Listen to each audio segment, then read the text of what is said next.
Last অনেকদিন ধরেই ভাবতেছিলাম যে এই মধুবনটা খাবো, বাট অনেক জায়গায় খুঁজেছি, আমি সেটা পাইনি। আচ্ছা মামা, মধুবন যে নাম দিয়েছেন, আসলে কি এটার মধ্যে মধু আছে? না, আসলে এটাতে মধু দিয়ে বানানো না, এটা আপনার ময়দা, চিনি, কলা, ডিম, দুধ এই দিয়ে শুধু তৈরি করা হবে। এগুলো কি আপনারাই বানান? হ্যাঁ, আমরা নিজেরাই বানাই এবং আমি ওর সাথে বানাই। আপনি কত পিস হচ্ছে মধুবন আপনি বিক্রি করেন? এই ধরেন 420-30 পিস।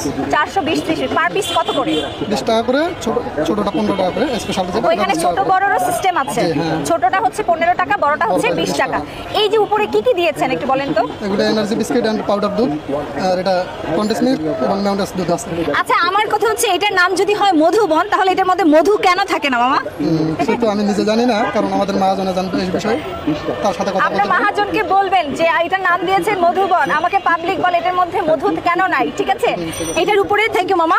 এটার উপরে দেখো খুব সুন্দর করে হচ্ছে তোমার ড্যানিশ এবং হচ্ছে পাউডার দুধ এবং হচ্ছে বিস্কিটের গুঁড়া আসলে হচ্ছে মিক্স করে তারপর এইভাবে সুন্দর করে গার্নিশ করে দেয়।